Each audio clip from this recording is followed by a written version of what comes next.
love to be lied to. This is not indicative of any race, culture, or ethnicity. Most of us don't even know how much we love to be lied to. We say things like, I just choose to focus or find joy in the world. Just focus on the good parts. We don't even realize how much we push back against critical thought and dialogue. I have a YouTube channel where I focus on discussions that enable critical thought on top of already having a love of a healthy debate. And at the amount of times people tell me I'm overreacting, I'm thinking too hard, I'm judging, or just a plumb pessimistic person over really mundane debates. Like when I suggested that What the Health was propaganda on Snapchat, and someone thought they had a point by telling me that I should just produce my own documentary.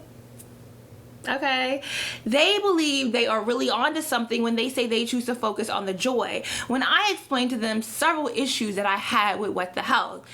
This is really nothing more than an optimistically lazy approach that defies the purpose of critical thought.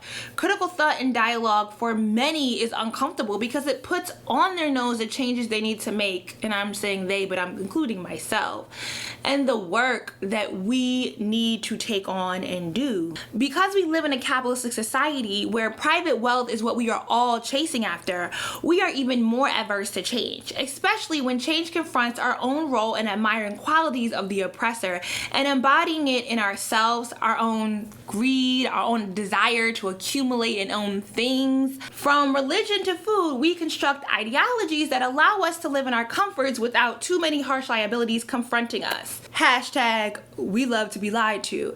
I'm Julesy. If you're new here, subscribe, and if you're down with the critical dialogue, be sure to thumbs up this video. It helps. Trust me, it does. What the Health opens with Dr. Robert Ratner, who was formerly the Chief Scientific and Medical Officer for the American Diabetes Association. I'm assuming it's Kip, the guy who narrates and co-produced the documentary, asking about the links between diabetes and Dr. Ratner says he's not going to get into that, and oh my, what an expose. I legit don't know how people make it through the first 10 minutes of What the Health and are not like, is this guy serious? Kip positions it as profound that he didn't realize that bacon, deli meat, and hot dogs were processed meats.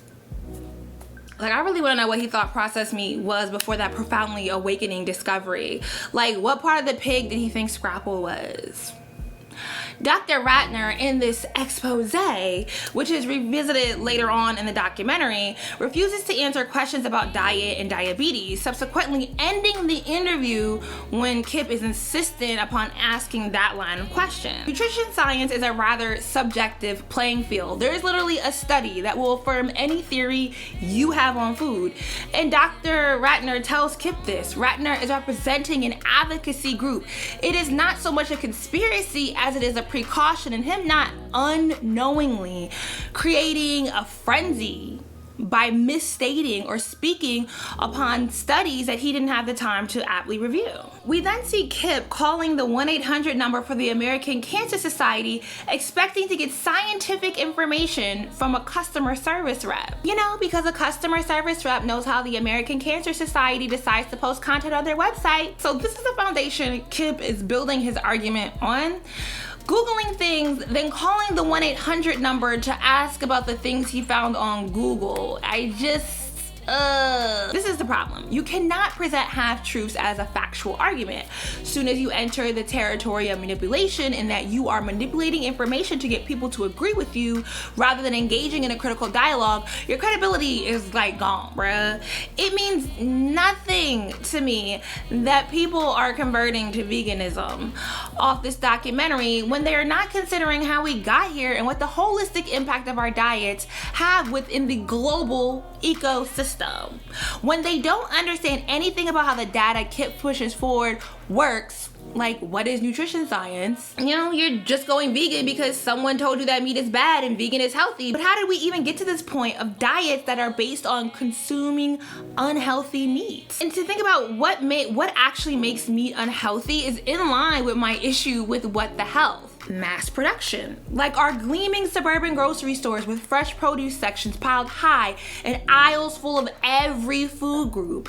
How do you keep those grocery stores stocked? There's 2 wings on a chicken. When chicken wings went from being a food consumed by poor black folks to the du jour popular bar food of American society, when it went from being a thing that folks harvested themselves to needing to be readily available in every grocery store, like, how do we do that?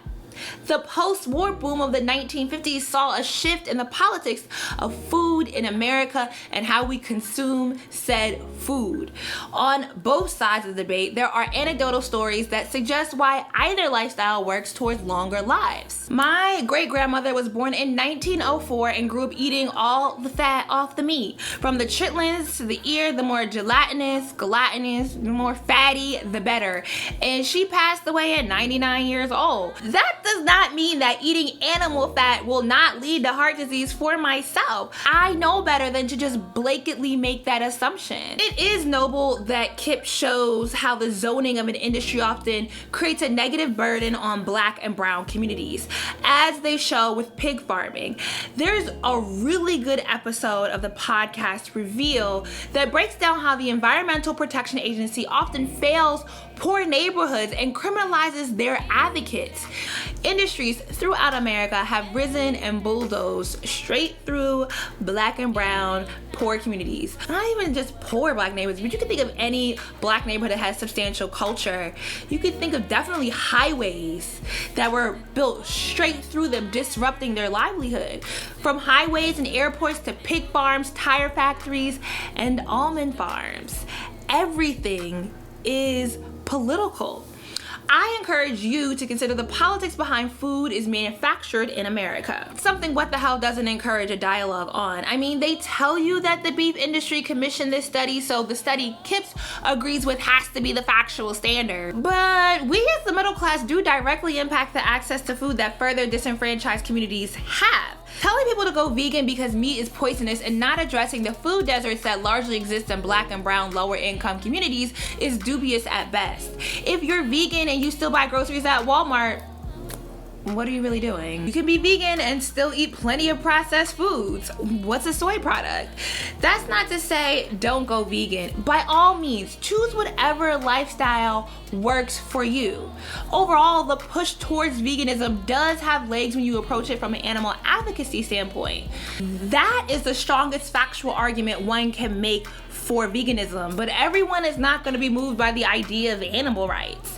What the Hell attempts to speak to the I, the individual, the self, and wildly overstates claims. There is absolutely some truth and benefits of a plant-based diet, but we can't just focus on one part of a massive structure. What about eating whole foods and supporting locally grown foods as much as we can, making sure our farmers markets take food stamps and that they are accessible to lower income communities?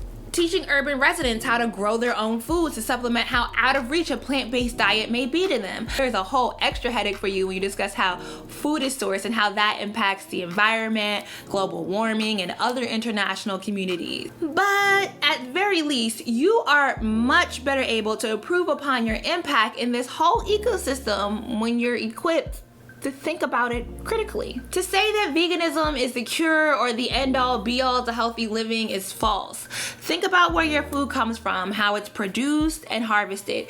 Give people the tools to understand the mechanics that uphold the system that got us here.